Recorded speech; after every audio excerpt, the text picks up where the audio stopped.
হরে কৃষ্ণ।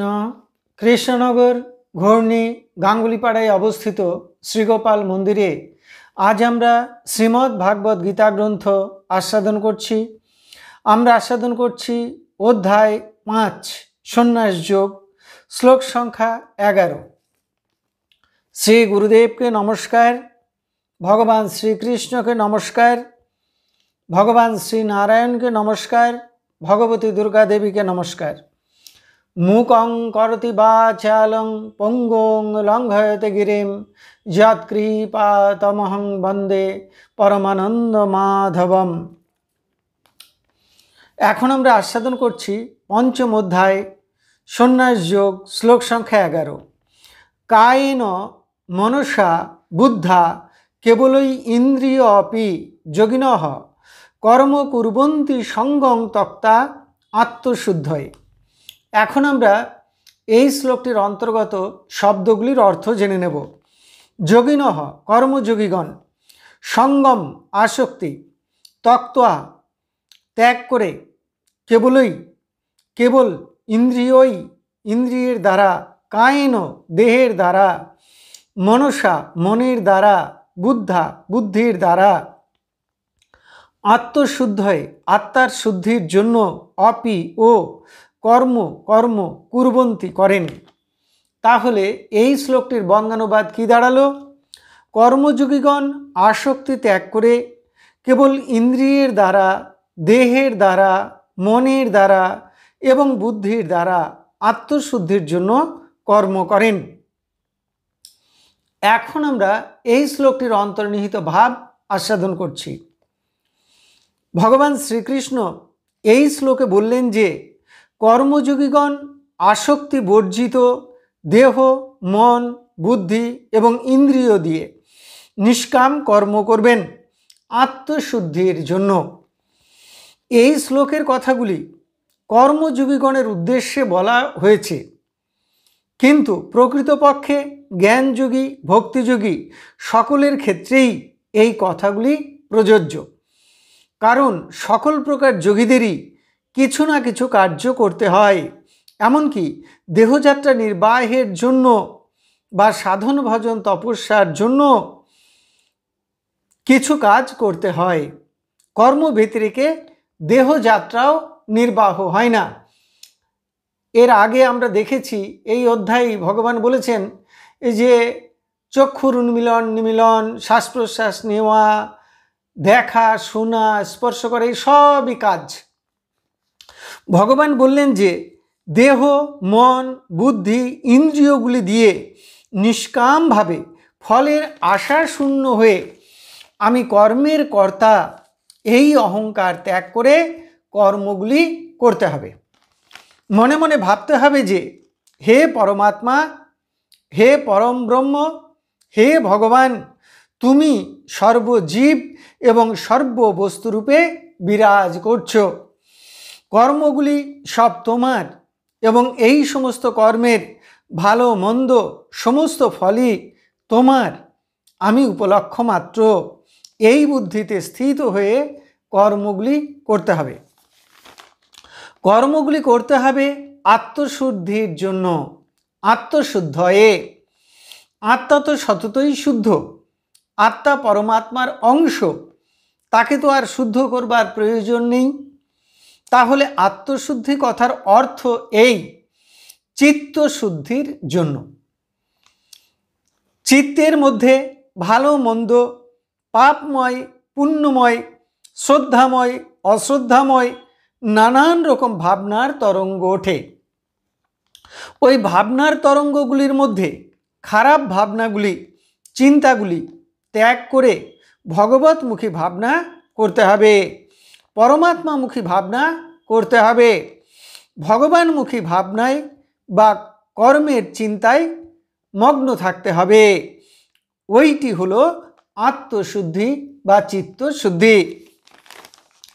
আমাদের চিত্তের মালিন্য হলো কাম, ক্রোধ, লোভ, মোহ, মদ, মাৎসর্য, এই ষড়রিপু এবং ইন্দ্রিয়গুলির বিষয় ভোগ বাসনা।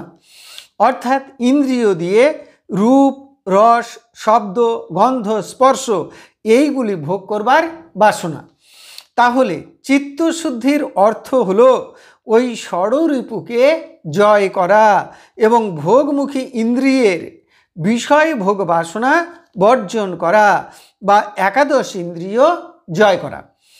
ভোগমুখী বুদ্ধিকে বর্জন করে বুদ্ধিকে ত্যাগ ও বৈরাগ্যমুখী করা।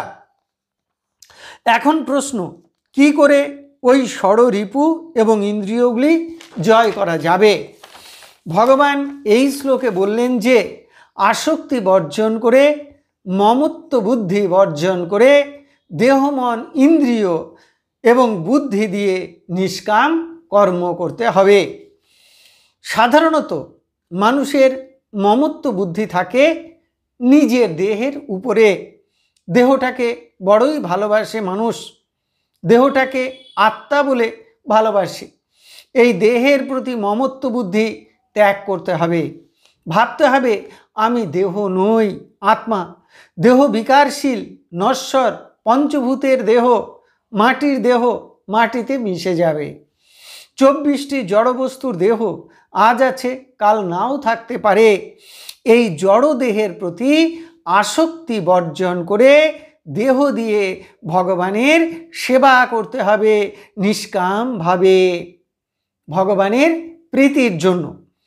পরমাত্মা পরম ব্রহ্মের প্রীতির জন্য দেহ দিয়ে ভজন সাধন করে দেহ থাকতে থাকতে ভগবানকে পাওয়ার চেষ্টা করতে হবে। মন তো জড়বস্তু দিয়ে গড়া, সংকল্প বিকল্পাত্মক। এখন একরকম ভাবে তো একটু পরে অন্যরকম ভাবে, কখনো ভালো ভাবনা করে তো কখনো মন্দ ভাবনা করে। মনও সতত ভোগমুখী, নিম্নগামী। এই ভোগমুখী মনটাকে ত্যাগমুখী, বৈরাগ্যমুখী করতে হবে। ভগবানের স্মরণে মননে, পরমাত্মা পরম ব্রহ্মের স্মরণে মননে কাজে লাগাতে হবে। ভগবানের রূপ গুণ লীলা স্মরণ করতে হবে। মনটাকে আত্মা পরমাত্মা বা ভগবানের অভিমুখে তার সেবা কার্যে চালিত করতে হবে। বুদ্ধি নিশ্চয়াত্মিকা, বুদ্ধি স্থির করে দেয় কোন কাজটি করতে হবে আর কোন কাজটি করতে হবে না। এই বুদ্ধিকে স্বার্থশূন্য করতে হবে, ভগবদ্মুখী করতে হবে, ভোগ বুদ্ধি ত্যাগ করতে হবে। ভগবানকে বলতে হবে আমাকে শুভ বুদ্ধি দাও, সৎ বুদ্ধি দাও, যাতে আমি আত্মা পরমাত্মা ভগবানকে পেতে পারি। হে ভগবান, তুমি আমাকে ভক্তিমুখে চালিত করো। হে বুদ্ধি, তুমি আমাকে ভগবদ ভক্তিমুখে চালিত করো। এইভাবে দেহ মন বুদ্ধি এবং ইন্দ্রিয়গুলিকে সংযত করে জয় করে নিষ্কামভাবে ভগবানের প্রীতির নিমিত্ত কর্ম করতে হবে, পরমাত্মার প্রীতির নিমিত্ত কর্ম করতে হবে। সর্বপ্রকার আসক্তি বর্জন করতে হবে, মায়া মোহ ত্যাগ করতে হবে। দেহ, স্ত্রী, পুত্র, কন্যা, আত্মীয় পরিজন, ধন জন, ঐশ্বর্য, টাকা পয়সা ইত্যাদির প্রতি মানুষের প্রবল আসক্তি থাকে। ওই সকল আসক্তি ত্যাগ করতে হবে। কিভাবে? ভাবতে হবে ভগবান, হে ভগবান, স্ত্রী পুত্র ধন জন ঐশ্বর্য আত্মীয় পরিজন সবই তোমার, আমিও তোমার। মানুষ পৃথিবীতে আসবার সময় এই সকল কিছুই সঙ্গে করে আনে না, যাবার সময়ও কিছুই সঙ্গে করে নিয়ে যায় না। এমনকি সাধের দেহটাকেও ফেলে রেখে যেতে হয়। তাহলে কিসের জন্য মায়া, কিসের প্রতি মোহ?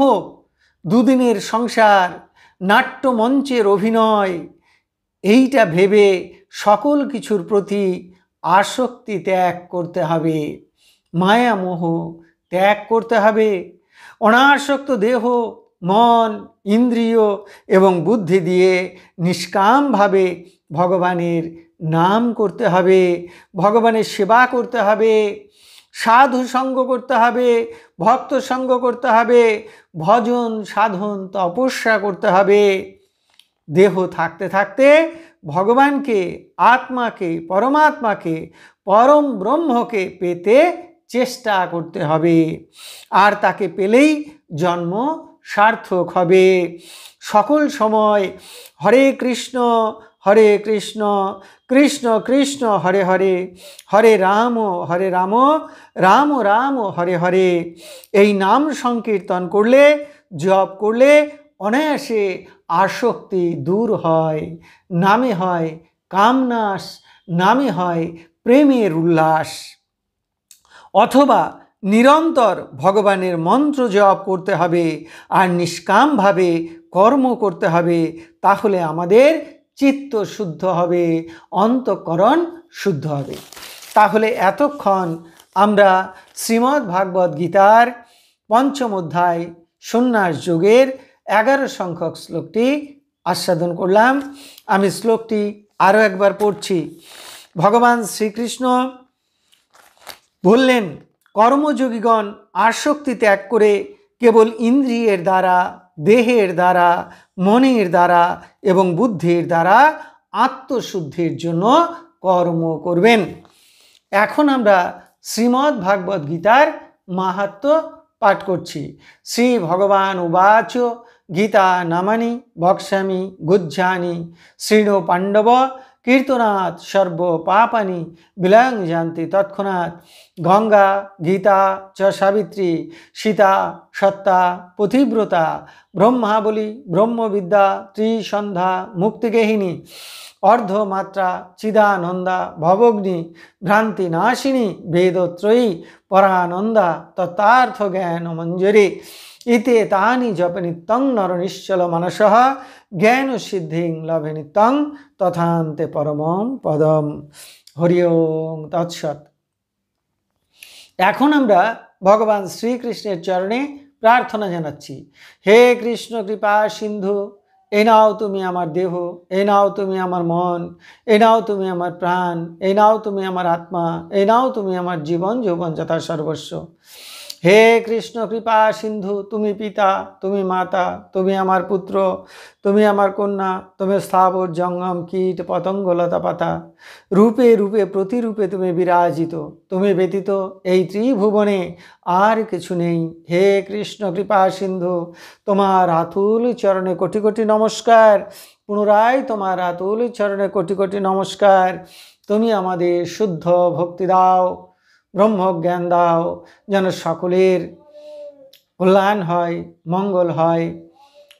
আমাদের তুমি কৃষ্ণ ভক্তি দান করো। হরে কৃষ্ণ।